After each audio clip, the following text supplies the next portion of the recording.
Hello नमस्कार, मी सीमा तुमचं आणखीन एका नवीन व्हिडिओमध्ये अगदी मनापासून स्वागत करते। आता सकाळचे 6:15 वाजलेत आणि व्हिडिओला मी म्हणजे अगदी सकाळपासून सुरुवात केलेली आहे, कारण आज आहे पिल्लूचा शाळेचा पहिला दिवस। म्हणजे पहिला दिवस म्हणता येणार नाही, परंतु मग जूनमधला आजचा पहिला दिवस आहे। तर तुम्ही हा व्हिडिओ कंटिन्यू करा। दिवसभरामध्ये मी काय काय करणार आहे ते सर्व आजच्या व्हिडिओमध्ये तुम्हाला पाहायला भेटणार आहे। माझी घरातली सर्व काही कामावरून झालेत आणि आता छान असं ऊन पडले, कारण सकाळपासून ऊन नव्हतं।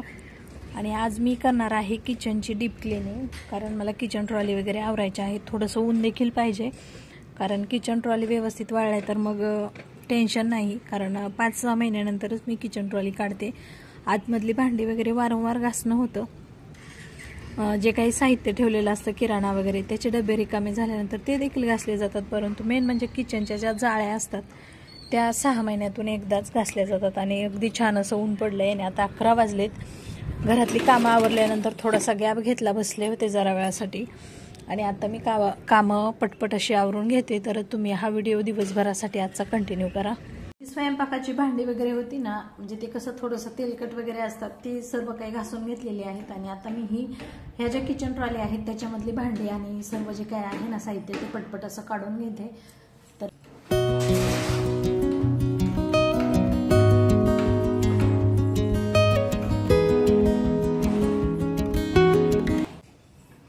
जी काही स्वयंपाकाची भांडी वगैरे होती ती सर्व काही स्वच्छ झालेली आहेत आणि किचन ओटा वगैरे सर्व काही आवरून घेतलेलं आहे। आज मी आवरणार आहे किचन ट्रॉली। तर हे सर्व पटपट असं मी बाहेर काढून घेते, कारण ऊन देखील छान पडलेलं आहे आणि ऊन छान असेल तर मग भांडी घासायला मूड येतो। आणि आपण म्हणजे वारंवार ह्या जाळ्या वगैरे स्वच्छ करत नाहीत। हे जे भांडी वगैरे आहेत, त्या बरण्या आहेत, त्या सतत म्हणजे किराणा संपल्यानंतर स्वच्छ होतात, परंतु ह्या ज्या जाळ्या वगैरे आहेत वारंवार, त्याच्यामुळेच मग मी आता आज ऊन आहे आणि आता कसं 2-4 दिवसामध्ये पाऊस येईल असं देखील सांगतायत। तर मग त्यासाठी आता पटपट अशी कामं आवरून घ्यायची आहेत आज, कारण पिल्लू तर स्कूलला गेलाय आणि हे आहे एक बेडरूम आवरायची झाली आणि एक बाकी आहे। परंतु हे नसताना ती बेडरूम काढावी लागेल, कारण त्या बेडरूम मधलं खूप म्हणजे पसारा आहे आणि गोंधळ आहे बऱ्यापैकी। त्याच्यातलं बरंच साहित्य मला म्हणजे घरातून बाहेर काढायचंय, परंतु ते साहित्य हे दोघं नसताना मला काढावं लागेल, कारण पिल्लूला काय बऱ्याचशा वस्तू टाकून देऊनच देत नाही। त्याच्यामुळे म्हणजे दोघं नसताना मला ते घर आवरायचं आहे। आणि बेडरूमचं कसं पाऊस जरी असला तरी आपण आवरू शकतो, परंतु ही भांडी वगैरे जी आहेत ना ती त्याला ऊन पाहिजे, किंवा ह्या ज्या जाळ्या आहेत त्या वाळण्यासाठी देखील छान असं ऊन पाहिजे। त्यासाठी आज पटपट अशा मी त्या किचनच्या ज्या जाळ्या आहेत ना त्या आवरून घेते।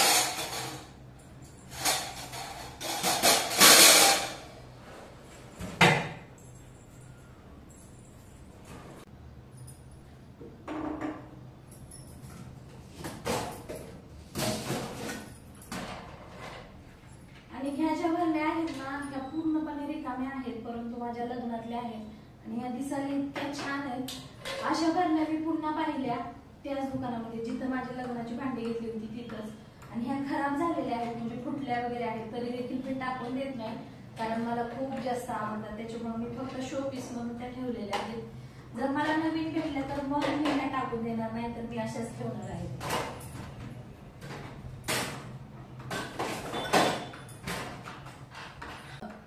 तशाही ह्या ज्या भरण्या आहेत त्या पावसाळ्यामध्ये काही कामाच्या नाहीत, कारण इथून त्यांना जॉईंट आहे, परंतु त्या दिसायला खूप सुंदर आहेत, त्याच्यामुळेच मी ठेवलेले आहेत। आपण आतमध्ये जरी किराणा वगैरे ठेवला किंवा जे काही वस्तू ठेवलेल्या आहेत त्याला बुरशी येते पावसाळ्यामध्ये, कारण इकडचं वातावरण जे आहे ते खूप जास्त थंड असतं त्यामुळेच। परंतु दिसायला खूप सुंदर असल्यामुळे या भरण्या मी टाकून देत नाही, आणि जर मला दुसऱ्या भेटल्या तरच मी टाकून देणार आहे, नाहीतर अशाच ठेवणार आहे।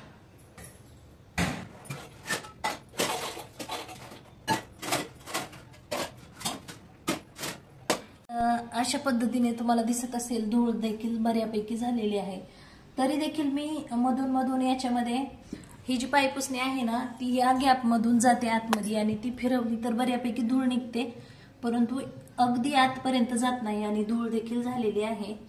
आणि पावसाळ्यामध्ये ही जी धूळ आहे आपण जर आता नाही स्वच्छ केली तर अगदी चिकट होऊन जाते आणि खूप खराब होतात आणि झुरळ वगैरे होऊ शकतात। त्यामुळे स्वच्छता ठेवणं तर नक्कीच गरजेचे आहे। तर आता या पटपट अशा जाळ्या मी रिकाम्या करते। पहिल्या तर मी सर्व भांडी बाहेर काढते आणि त्यानंतर मी तुम्हाला बोलते. तर भांडी सर्व मी बाहेर काढून घेतलेली आहेत आणि किचनमध्ये फक्त भांडी आणि भांडी दिसत आहेत. ते दिसायला एकदम छान दिसतं, परंतु त्याच्यामध्ये आतमध्ये खूप जास्त पसारा भरलेला असतो. तुम्ही जवळून पाहू शकता. इथं सर्व जाळ्या रिकामे करून घेतल्यात आणि भांडे, चमचे हे ते सर्व काही काढून घेतलेलं आहे. इकडे सर्व भरणे आहेत, तिकडं पातेली हे ते आहे आणि सर्व एकात एक घातलेलं आहे. त्याच्यामुळं मग म्हणजे दिसायला कमी दिसतं, परंतु ते घासायला काढल्यानंतर खूप जास्त त्याचा गोंधळ होतो. तर आता ह्या ज्या जाळ्या आहेत ना, मेन म्हणजे ट्रॉलीच्या जाळ्या, त्या मला पहिल्या स्वच्छ करून वाळत ठेवणं खूप जास्त जरुरी आहे. भांड्यांचं काही नाही, म्हणजे जर पाऊस वगैरे आला तरी मी नंतर देखील ते स्वच्छ करून ठेवू शकते. परंतु आज ऊन जर व्यवस्थित असेल तर सर्व भांडी मी स्वच्छ घासून भरणार आहे पुन्हा किचन ट्रॉलीमध्ये. पहिले तर मी बाथरूम वगैरे स्वच्छ करून घेतला, त्यानंतर आता मी जाळ्या बाथरूममध्ये आणून ठेवलेल्या आहेत. आणि अशा पद्धतीचा जो आपल्याला डीमार्टमध्ये हँड ग्लोव्ज भेटतो ना, तो वापरायचा, नाहीतर आपल्या हाताला खूप जास्त क्रॅक जातात आणि लागण्याची देखील शक्यता असते. ते काही एवढं धारदार नसतं, परंतु त्याच्या साईडला जे कोणे कोपरे असतात ना, ते जास्त लागतात. तर त्यासाठी हा मी ग्लोव्ज घेतलेला आहे. आणि कपड्याचा साबण, कुठलाही कपड्याचा साबण तुम्ही घेतला तरी चालेल, परंतु मी या इथं टायगर वापरणार आहे. याने खूप छान असे चमकदार दिसतात आणि आपल्या हाताला देखील असं गुळगुळीतपणा येत नाही. नाहीतर सर्फ एक्सेल वगैरे जर वापरलं तर हात खूप असे निसरते होतात, त्याच्यामुळे काम देखील पटपट होत नाही. तर अशा पद्धतीने साबण लावून घ्यायचं आहे. आपण असं त्याला हे करायचं, डायरेक्ट घासणी वगैरे लावायची देखील गरज नाही आणि हाताला देखील लागत नाही. त्याच्यामुळे मग या पद्धतीने व्यवस्थित असे ते चोळून घ्यायचे आहेत. आणि ह्या काही ट्रॉली वगैरे जास्त खराब झालेल्या नसतात, परंतु मग जास्त दिवस नाही केले तर नक्कीच खराब होऊ शकतात आणि चिकट वगैरे. एक हाती जर असतील ट्रॉली तर खराब होत नाहीत आणि झुरळ देखील होत नाही. फक्त ती व्यवस्थित ठेवल्या पाहिजे, क्लिनिंग केली पाहिजे वेळच्या वेळी.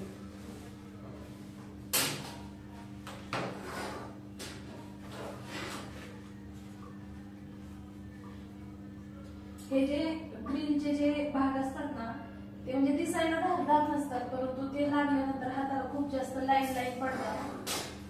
त्याच्यामुळे आपण आपली स्वतःची देखील काळजी घ्यायची आहे. सुरुवातीला मला माहिती नव्हतं, तोपर्यंत मी हाताने घासणीने मी खूप जास्त जखमा झाल्या होत्या हाताला. त्याच्यामुळे मी हा जुगाड केला आणि याने स्वच्छ करते, तर माझ्या हाताला देखील काही होत नाही आणि स्वच्छ देखील होतात आणि पटपट आवडतं. मेन म्हणजे घासणीने खूप जास्त वेळ लागतो.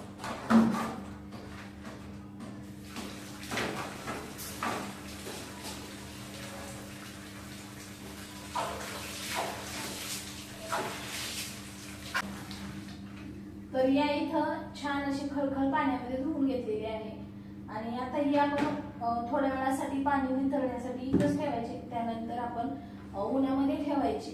तर खूप छान असे ते एकदम, हे जे आपण मटेरियल वापरलेलं आहे किचन ट्रॉलीचं, ते कोणत्या क्वालिटीचं आहे त्यानुसार आपली किचन ट्रॉली किती चकाकी मारते हे राहतं. कारण मटेरियल जर छान असेल तर किचन ट्रॉली खराब देखील होत नाही, गंज येत नाही आणि शाईन देखील करतात. तर या इथं छान पद्धतीचं हे स्टील आहे आणि खूप मस्त असं आहे. आता जवळपास त्याला 4 वर्ष होत आले, परंतु कुठल्याच किचन ट्रॉलीला कुठल्याच प्रकारचं काहीच म्हणजे एक साधा डॉट देखील पडलेला नाही. छान असं मटेरियल आहे आणि त्याची क्लिनिंग देखील वेळच्या वेळी मी करते, त्यामुळे कदाचित असेल. आता याच पद्धतीने मी या सर्व जाळ्या स्वच्छ करून घेते. आणि 2 जाळ्या बाकी आहेत तिकडे काढायच्या, परंतु पहिले तर मी ह्या सर्व स्वच्छ करून घेते. आणि या इथं राहिलेल्या ज्या जाळ्या आहेत त्या देखील स्वच्छ करून घेतलेल्या आहेत. आणि ही शेवटची जी जाळी आहे ना, ती चमच्यांची, ती म्हणजे लागण्याचे चान्सेस बऱ्यापैकी जास्त असतात. कारण मला पहिल्यांदा ती खूप जास्त कापली होती, तेव्हापासून मी तिला शेवटी घासते आणि एकदम काळजीपूर्वक घासते. तर आपण आपली स्वतःची काळजी घेऊन जी काही कामं करायची आहेत ती करायची. माझ्यासोबत एक घडलेला किस्सा मी तुम्हाला सांगते. आम्ही जेव्हा रेंटने राहत होतो, माझ्यासोबत जो किस्सा घडलेला आहे तो मी तुम्हाला सांगते. आम्ही जेव्हा रेंटने राहायचो फ्लॅटमध्ये, तर ते जे टॉयलेट बाथरूमच्या खिडक्या होत्या ना, त्या अगदी हाताला येतील अशा अंतरावरती होत्या, म्हणजे खाली होत्या. आणि मला म्हणजे पहिल्यापासून स्वच्छतेचा बऱ्यापैकी नाद आहे आणि जिथं तिथं जाईल तिथं मी स्वच्छता करत राहायची, म्हणजे आत्ताही करते. परंतु आता माझ्या स्वतःच्या घरामध्ये आले तर थोडंसं प्रमाण कमी झालेलं आहे, कारण म्हणजे युट्यूबचे कामं हे ते बऱ्यापैकी वाढलेले आहेत, तर त्याच्यामुळं. आणि ते खिडक्या ज्या आहेत ना काचेच्या, ते मी अशा हाताने धुत होते. तर हाताने धुत असताना इथं तुम्हाला दिसत असेल, इथं छोटीशी गाठ दिसते का नाही? हा दिसते इथं. तर ही जी गाठ आहे ना ती काच मला लागली आणि पूर्ण ती आरपार इथपर्यंत काच घुसलेली. तर ती काच घुसल्यानंतर मला कमीत कमी 1 महिनाभर कामं करता येत नव्हती, परंतु मला तरी देखील करावं लागत होती. स्वयंपाक वगैरे करायची मी व्यवस्थित, पीठ ही हाताने मळायची, पण भांडी घासताना खूप जास्त त्रास व्हायचा. कपड्याला मशीन देखील नव्हती, कपडे देखील मी हाताला पिशवी वगैरे बांधून अशी घासायची. तर म्हणजे तो क्षण आठवला तरी मला कसं तरी होतंय आता. आणि त्यानंतर मग 2-3 वर्षानंतर इथे एक मोठीशी गाठ, आता थोडी तरी दिसते, अगदी मोठी अशी चांगली गाठ आली होती आणि त्याचं ऑपरेशन करायचं सांगितलं होतं. म्हणजे मला काय सांगायचंय की आपण खिडक्या वगैरे घासताना किंवा कुठलीही कामं करताना आपल्या जीवाची काळजी घ्यायची आणि त्यानंतर कामं करायची. मी माझ्या स्वतःचा कधीच विचार न करता सर्व काही कामं करत होती इथून मागं. आता थोडीशी म्हणजे काळजी घ्यावीच लागते, नाहीतर दुखापती होतात. आणि ऑपरेशन सांगितल्यानंतर याचं म्हणजे देवाची कृपा म्हणावी की काय म्हणावं, म्हणजे ती जी गाठ आहे ना ती अशी मोठीशी दिसायची, म्हणजे ते दिसायला व्यवस्थित दिसत नव्हतं, दुखत वगैरे काही नव्हतं, परंतु मग एक गाठ बनली होती. हे बोलले की आपण ती नेमकी गाठ कशाची, तर त्यासाठी हॉस्पिटलला जाऊन येऊ. तर आम्ही हॉस्पिटलला गेलो तर डॉक्टर बोलले की ती गाठ म्हणजे ती ऑपरेशन करून काढावी लागेल, तशी तर काही ती निघणार नाही. शनिवारी गेलो तर ते बोलले सोमवारी किंवा मंगळवारी या. तर हे बोलले आपण उद्या म्हणजे माझ्या आईला बोलून घेऊया, संडेला फोन करू म्हणजे सोमवारपर्यंत येऊन जाईल. आता तिला तेव्हा नेमकी शेतातली कामं देखील होती, दिवाळीच्या अगोदरचा किस्सा आहे, म्हणजे 2-3 वर्षापूर्वीचा. तर तिला फोन केला की असं असं ऑपरेशन आहे. ती घाबरली, आम्ही तर घाबरलोच होतो कारण ऑपरेशन सांगितल्यामुळं. आणि पहिला अनुभव असा होता की कशाचं तरी ऑपरेशन करायचंय माझं. तर मग मंगळवारी ऑपरेशन ठरलं आणि रविवारी फोन वगैरे केला तर मामी बोलली काम आहेत परंतु आता तुझं दुखतंय तर यावं लागेल. तर ती यायला म्हणजे तयार झाली, कारण लेकीचं दुखतंय म्हणल्यावर आईला तर येणंच आहे, बाकी काही असले तरी कामं. तर सोमवारच्या दिवशी मी फरशी पुसत होते, म्हणजे मलाही टेन्शन की आता ऑपरेशन कसं होणार, पिल्लूचं स्कूल चालू, ह्यांनाही ड्युटीला जायचं, म्हणजे सगळा गोंधळ, मामीला कामं सोडून इथं यावं लागणार, ह्या सर्व गोष्टींचं टेन्शन असून दिवसभर माझी कामं म्हणजे चला आता ऑपरेशनला जायचंय परवा, तर मग कामं आवरायची हे ते चालूच होतं. आणि फरशी पुसायला मला जवळपास 4-4:30 वाजले होते संध्याकाळचे. आणि सहज हे पिल्लू आणि हे खाली खेळायला गेले. तर मी विचार केला की ही जी गाठ आहे ना ती मी ओढून बघते निघती का कशी, आणि फरशी पुसायला गेले, इकडची बेडरूम पुसून घेतली, इकडच्या बेडरूम मध्ये गेले आणि मी अशी एकदम अशी मनापासून जोर लावून ती गाठ ओढली तर ती तुटून आली. त्याच्यातून ब्लड वगैरे काहीच नाही आलं. यांना मी आल्यानंतर सांगितलं की माझं ऑपरेशन करायचं कॅन्सल झालं. यांना असं वाटलं की ही घाबरली की काय म्हणूनच नाही म्हणते. तर त्यांना मी हे दाखवलं की हे गाठ मी म्हणजे हातानेच काढली. तर म्हणजे त्यांना म्हणजे असं वेगळंच काय झालं आणि मलाही काहीसं वेगळंच झालं. पण मग देवाची कृपा म्हणावी की काय म्हणावं, असं जे काही असेल ते असेल. म्हणजे माझं एक ऑपरेशन तर माझ्या म्हणजे चुकीमुळे ते माझ्यावरती संकट आलं होतं आणि ते पुन्हा माझ्यामुळेच ते लांब गेलेलं आहे. तर मला एकच सांगायचं की तुम्ही स्वतःची काळजी घेऊन कामं करा मेन म्हणजे. आणि काचेच्या वस्तू ह्या त्या क्लीन करताना खूप जास्त ताईंनो काळजी घेत जा. माझ्यासोबत ह्या गोष्टी घडून गेलेल्या आहेत त्यामुळे मी तुम्हाला सांगितलेल्या आहेत. तर जाळ्यांमधलं पाणी पूर्णपणे निथळलेलं आहे कारण कॉटनचा कपडा खाली टाकलेला होता. आता मी ह्या ज्या जाळ्या आहेत ना त्या गॅलरीमध्ये ठेवते. बाहेर असं ऊन नाही परंतु हीट आहे, म्हणजे असं दमट वातावरण आहे. आणि मी वरती टेरेसवरती बेडशीट वगैरे टाकायला गेलेली होती तर बऱ्यापैकी गरमी आहे त्याच्यामुळे पूर्णपणे अशा कडक होतील. तर आता या सर्व जाळ्या मी गॅलरीमध्ये ठेवते. तर अशा पद्धतीने गॅलरीमध्ये मी आता या सर्व किचनच्या ज्या जाळ्या आहेत ना त्या वाळत ठेवलेल्या आहेत. म्हणजे त्या सुकलेल्या आहेत बऱ्यापैकी परंतु थोड्याशा कडक झाल्या म्हणजे कसं टेन्शन नाही, कारण 6 ते 7 महिन्यानंतरच आपण काढतो. आत्ता स्वच्छ केल्यानंतर मी डायरेक्ट आता दिवाळीलाच किचन ट्रॉली काढणार आहे. मध्ये मध्ये डबे भरणे हे रिकामा झाल्यानंतर स्वच्छ होतं परंतु जाळ्या काही निघत नाहीत. फक्त निघली तरी ही चमच्यांची जी आहे ना तिचा वापर जास्त होतो कारण सारखं उघड झाक होते आणि त्याच्यातले चमचे वगैरे सारखे काढावे लागतात. यासाठी तिला म्हणजे 1-2 वेळेस घासणं होतं मध्ये देखील परंतु बाकी होत नाहीत. त्याच्यामुळे मग आता छान अशा कडक वाळल्या पाहिजे. तर तोपर्यंत इकडचे जे काही डबे वगैरे आहेत ना ते मी घासून घेते पटपट. आणि हे जे भांडे आहेत ते देखील घासायचे आहेत. बरण्या शक्यतो म्हणजे ज्या एकदम रिकाम्या आहेत तेवढ्याच घासणार आहे, बाकी मग ठेवायच्या आहेत जशाच तशा. कारण सगळं जे किराणा वगैरे भरलेला आहे तर तो म्हणजे व्यवस्थित घासूनच भरलेला आहे, त्याच्यामुळे त्याचं काही टेन्शन नाही. आणि काचेच्या बरण्या देखील मी स्वच्छ करून तिकडे ठेवलेल्या आहेत. ही फक्त एकच आहे पिस्त्याची. आणि हे सर्व जिकडं तिकडं भांडेच भांडे दिसत आहेत. तर मला हे सर्व काम होईपर्यंत माझ्या जीवावर असं दडपण आल्यासारखं झालेलं आहे. मला पटपट असे आवरायचे आहेत. तर आता हे सर्व आवरून झाल्यानंतर भांडे वगैरे घासून घेते. थोडेफार भांडे आणि डब्बे घासून घेतलेत. आता मी हा जो किचन ट्रॉलीचा भाग आहे ना तो पुसून घेते, कारण वातावरण तेवढं फ्रेश राहिलेलं नाही, ढगाळ ढगाळ झाले. त्याच्यामुळे मग हे आतमधून व्यवस्थित सुकलं तर चिकट वगैरे होत नाही. तर त्यासाठी आता इथं मी पुसून घेते. एक असा सुती कपडा घेतलाय, म्हणजे पिलूचा टी शर्ट घेतलाय, त्यानेच मी हे पुसणार आहे. तुम्ही पाहू शकता खूप जास्त धूळ साठलेली आहे आतमध्ये अशी बारीक बारीक. ती व्यवस्थित क्लीन करून घ्यावी लागेल. 2-3 वेळेस हात मारल्यानंतर ते कुठं व्यवस्थित क्लीन होते, नाहीतर मग धूळ बऱ्यापैकी राहते. आणि डायरेक्ट झाडण्यापेक्षा आपण ओला कपडा करून जर पुसून घेतलं तर मग धूळ इकडे तिकडे उडत नाही. त्यासाठी आता मी डायरेक्ट ओल्या कपड्याने पुसते आणि त्यानंतर व्यवस्थित असं क्लीन करते.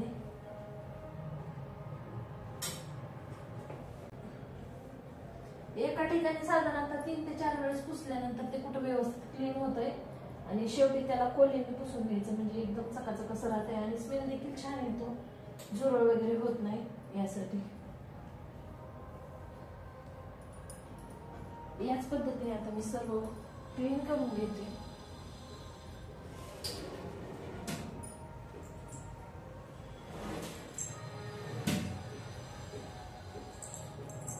दोन 3 वेळेस आतमधून व्यवस्थित पुसून घेतले. त्याचे जे चॅनल असतात ते फक्त पुसायचे नाही आपण ओल्या कपड्याने, आणि पुसताना थोडीशी काळजी घ्यायची, कारण ते देखील बऱ्यापैकी लागतं. तर आता शेवटचं मी पुसून घेणार आहे, म्हणजे कोलीन टाकून आता. आणि त्यानंतर मग हे जे किचन ट्रॉली आहे ते ओपनच ठेवायच्या, जेणेकरून आतमध्ये व्यवस्थित ते सुकून जाईल. तर हे ज्या कडा कोपरा ज्या आहेत ना त्या व्यवस्थित पुसून घेतल्या ना त्याच्यामध्ये बऱ्यापैकी धूळ साठलेली राहते. तर आता शेवटी मी आता कोलींने पुसून घेते. आणि थोडंफार जर काही राहिलेलं असेल ते देखील एकदा लास्ट हात मारल्यानंतर ते निघतं. तर या इथे मी आता एक बनियान घेतलाय कॉटनचा प्युअर, त्याने पुसून घेणार आहे.